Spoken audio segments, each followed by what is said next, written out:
Plusieurs députés de la France insoumise se sont compromis avec des groupes terroristes palestiniens à travers des financements, des soutiens et des agendas politiques en commun. On va en faire une série de plusieurs épisodes parce que c'est sous-médiatisé et c'est important de rappeler que si les Français mettent au pouvoir le Front populaire et la France insoumise, c'est l'entrisme des groupes terroristes, du Hamas, du FPLP et du djihad islamique qui arrivent à la tête de notre pays. Alors aujourd'hui, on va se pencher sur le cas de Mariam Abou Dacca, qui est une représentante du groupe terroriste du FPLP et qui a été promotionnée et défendue par la France insoumise lorsqu'elle était en France. Pour rappel, le groupe du FPLP il a été impliqué dans le pogrom du 7 octobre. Alors Mariam Abou Dacca, c'est l'une des responsables du FPLP, Front populaire de libération de la Palestine, classée comme organisation terroriste par de nombreux pays, dont la France. Ça paraît invraisemblable, mais pourtant, elle était présente en France depuis septembre 2023 pour y tenir une série de conférences et promouvoir un film. Ses discours, ils sont sans équivoque, ils nazifient Israël et ils appellent à son éradication, quel qu'en soit le coût en vie humaine et en destruction.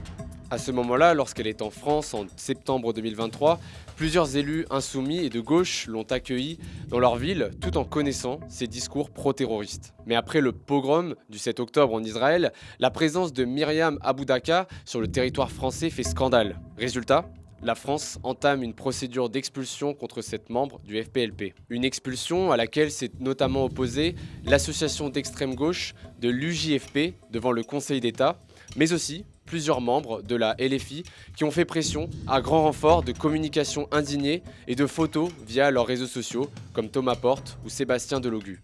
L'UJFP et la France insoumise vont d'ailleurs déployer beaucoup d'énergie pour défendre cette femme qui pourtant incarne le terrorisme palestinien et un antisémitisme féroce et qui de surcroît glorifie les massacres du 7 octobre en Israël. Comment oublier la prise de parole d'Hersi Soudé le 23 novembre 2023 sur le plateau de Parole d'honneur fulminant contre l'interdiction faite à Myriam Abou Dacca de venir s'exprimer à l'Assemblée nationale et parler de son film 3 jours après les massacres du 7 octobre. Dans le même temps, c'était le coprésident de l'UJFP, Pierre Stamboul, qui hébergeait Myriam Abou Dacca dans sa propre maison et qui l'a décrit comme une grande militante de Gaza.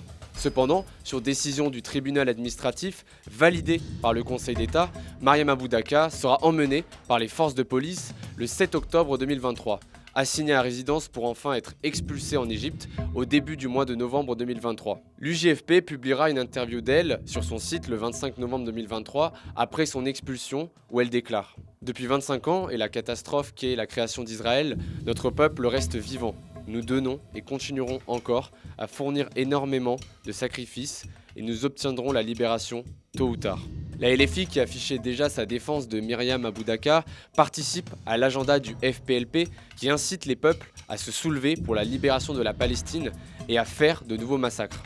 Myriam Abou Dacca fait elle-même l'apologie du pogrom du 7 octobre. Après tout, c'est la résistance, déclareront même publiquement certains élus comme Daniel Obono. Pourtant, lors d'un accrochage entre Manuel Bompard et Apolline de Malherbe le 29 novembre 2023 sur BFM, le coordinateur de la France insoumise déclare « Il n'y a aucun lien ni historique de quoi que ce soit. Non, il n'y en a aucun. Il n'y en a aucun. Je ne connais pas cette organisation. Je ne sais pas qui sont ses dirigeants. Je n'ai aucun lien avec cette organisation. » Comment Manuel Bompard pouvait-il ignorer les actions militantes de plusieurs députés de son groupe pour soutenir Myriam Abou Dacca? Évidemment, il ment, comme la France insoumise ment, quand elle dit qu'elle n'a pas de lien avec le terrorisme, alors qu'elle a cherché à défendre la représentante d'un mouvement terroriste impliqué dans le massacre du 7 octobre.